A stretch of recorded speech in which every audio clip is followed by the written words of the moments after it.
California. And I now recognize the gentlelady from Texas.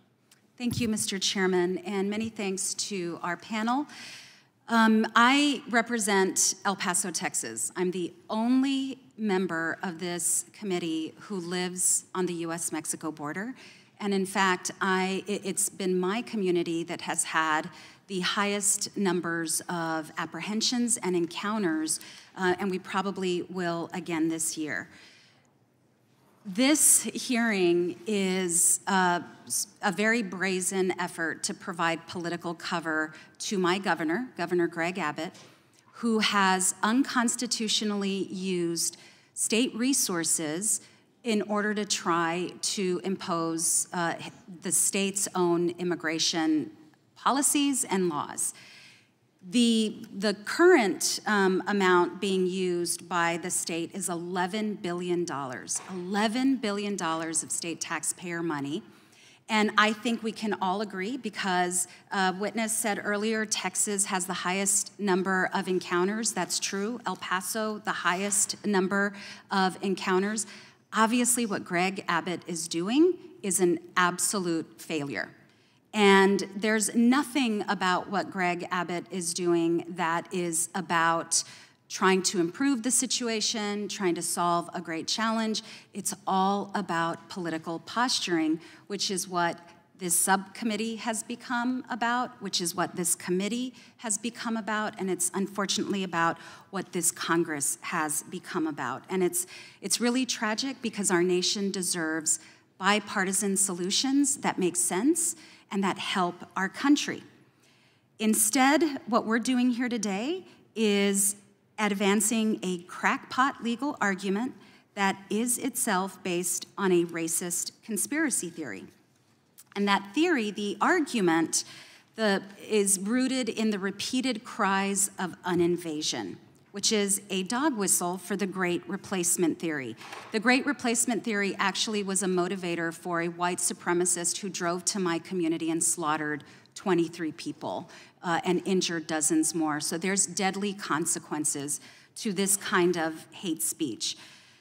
Why else would the majority invite a witness whose organization is linked to a right-wing anti-immigration organization founded by a white nationalist, if not to promote these theories?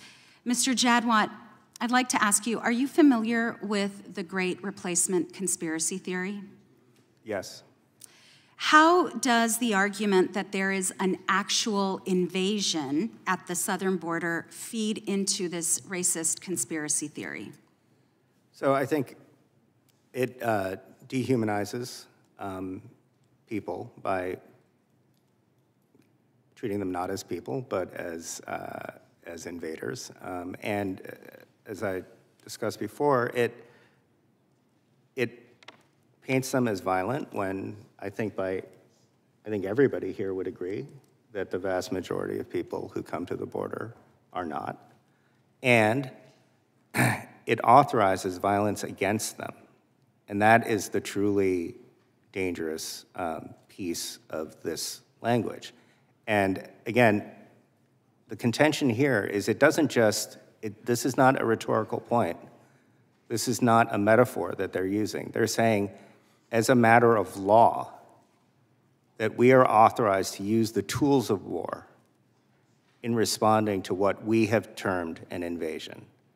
And you know, I think you heard, you know, this comparison to, you know, defending your home against an invasion, and how you wouldn't look at the Constitution or the statute books before you took matters into your own hands and responded with violence. And that is not the way that we can or should be responding to what's happening on our border. As you know, as somebody from a border community, the sort of chaos and violence that would be unleashed if that were the rule would be profoundly, profoundly destructive. And I'll close by saying it already has been. And the survivors of the August 3rd, 2019 massacre in El Paso, Texas, can testify to just how destructive and dangerous that kind of language is. I yield back. I thank the gentlelady from Texas and now recognize the gentlelady from Wyoming.